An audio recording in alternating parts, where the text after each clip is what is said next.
Hello students, welcome to this video tutorial on the surface area supernode, part 4, other triangular prisms. So let's try to determine what's different about this triangular prism compared to the previous one we did in the last video. So remember that in the last video we had a scalene triangle as the base where all three sides were different. We'll have a look at the model here, the 3D model that we have. Look at this triangle. We have a base here on the ground of 6 centimeters. We have this slanted edge as 6 centimeters. And we have this slanted edge also at 6 centimeters. So what type of triangle would this be?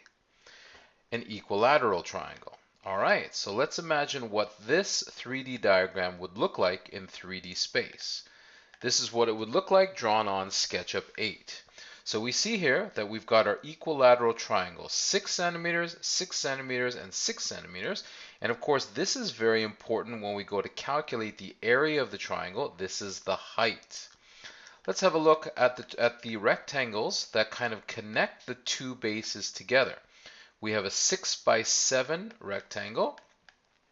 We have a 6 by 7 rectangle. And we have a 6 by 7 rectangle. So all three rectangles that join the two bases are exactly the same, what we call congruent. So that's really going to help us when we go to calculate the surface area. So if we were to open up this triangular prism, what do you think it would look like as a net? Well, this is what it would look like. Okay, so at this point, could you please press pause and draw a rough diagram of this net? Please don't draw it too big so that you leave enough space for your calculations. Okay, so let's begin our calculations. So let's start with the triangular base. Okay, much like we did in the first one above, let's start with triangles. So we're going to start with area of the base equals, and because it's a triangle, we have to use base times height divided by 2. Now, I'm not going to put brackets around it this time. All right, so let's see what our base and height are. So the base here and the height meet at 90 degrees. So the base is 6 centimeters, and it looks like the height here, this arrow, has it at 5 centimeters. So base equals 6 centimeters. Height equals 5 centimeters. Now I'm just going to verify that by looking at my net. Here we go. We have a base of 6 centimeters and a height of 5 centimeters. Okay, so that's all we need to calculate the area of this base. So area equals 6 times 5 divided by 2. Now again, make sure you've got your calculator out. Now I'm going to use mental math here. 6 times 5 is 30 divided by 2 equals 15 centimeters squared. Okay, but what do we have to do with this base? Well, if we look at the net again, we can see that there are two congruent bases. So we have to multiply this area times 2. So 15 centimeters squared times 2 is 30 centimeters squared. Okay, all right. Let's look at the rectangles now that join the two triangles. Well, like we said, when we were doing a 3D view of this prism, we concluded that all three rectangles are the same. Okay, they have the same measurements of 7 centimeters by 6 centimeters. So let's go to the next step of our calculation. Area of a rectangle equals length times width. Length, we said, was 7 centimeters.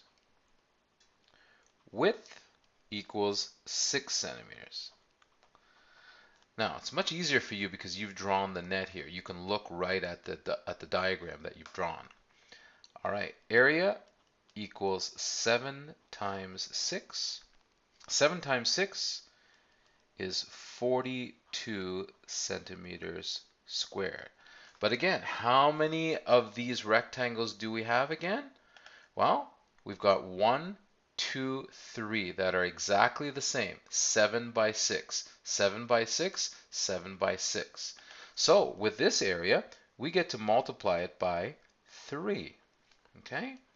All right, let's use the calculator over here. 42 times 3 equals, and I got 126 centimeters squared. Okay, so does that take care of all the sides? We have the 2 triangular bases, and we have the 3 rectangles that join them. So I think that's all the calculations we need. So let me highlight these 2 answers. Okay, let's do the total. So in this case, we're only on step 3. Total surface area equals 30 centimeters squared plus 126 centimeters squared equals, let me check my calculator here, you can calculate it as well, 30 plus 126 equals, and I got 156 centimeters squared. 156 centimeters squared. Okay? Final conclusion statement. Therefore, total surface area is 156 centimeters squared. So you see that when we have an equilateral triangle as the base, it makes our surface area calculations much easier. Now the only other type of triangle that we haven't talked about is the isosceles triangle as the base. I wonder how that would affect our surface area calculations. Okay, thanks for watching. Bye.